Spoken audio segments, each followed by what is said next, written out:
Hello, আসসালামু আলাইকুম। আবার একটা নতুন রেসিপি নিয়ে আসলাম। দেখো, এগুলি তাল। আজকে আমি তালের পিঠা বানাবো। কে কীভাবে বানাও সেটা তো জানি না। আজকে আমি এভাবে একটা তালের পিঠা দেখো তোমরা কেউ ওইভাবেই বানাও কিনা। আমি এখন তালের পিঠার মধ্যে দিব এই চিনি দিব। স্বাদ অনুযায়ী তোমরা চিনি দিও। আমি আমাদের ছেলেমেয়েরা একটু মিষ্টি খায়, এজন্য একটু চিনিটা বেশি দিতেছি। এই যে এটা চিনি দিলাম। এখন আমি নারকেল দিব।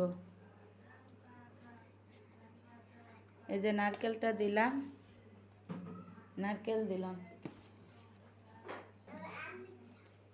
এই যে গুঁড়া দুধ দিলাম।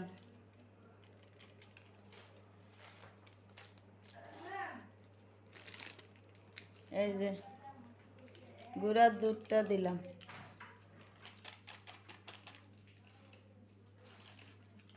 এখন আমি এগুলি মিক্স করব।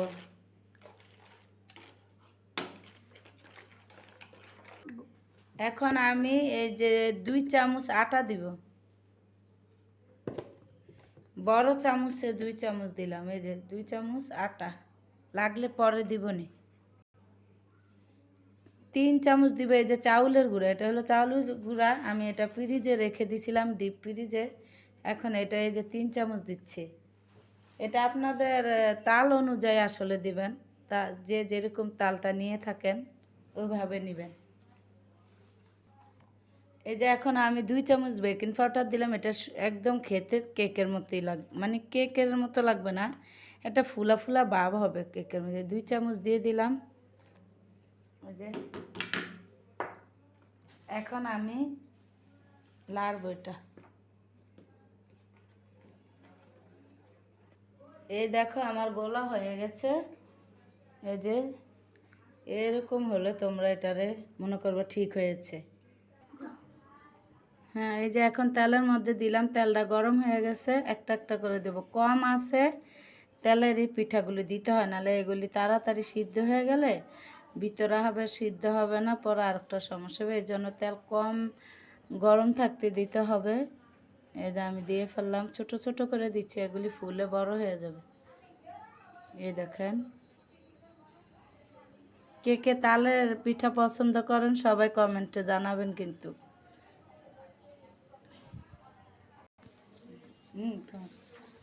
হ্যালো গাইজ, এই দেখো বানিয়ে ফেললাম। এগুলি এখন আমি আস্তে আস্তে উঠাইতে থাকবো। এই ইশারা বড় হয়ে গেল।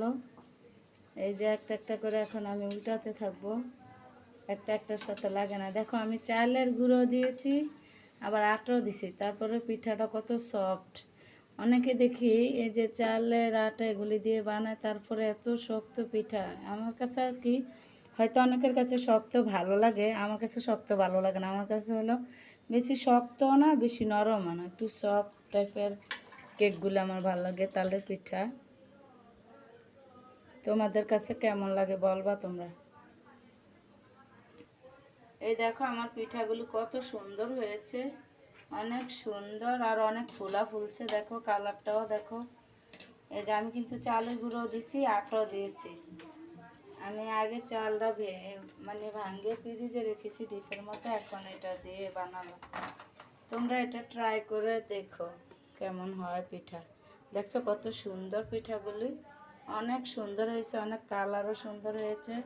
তোমরা এইভাবে ট্রাই করে দেখো। তাহলে আজকের মতো এখানে শেষ করলাম। আল্লাহ হাফেজ, সবাই ভালো থেকো।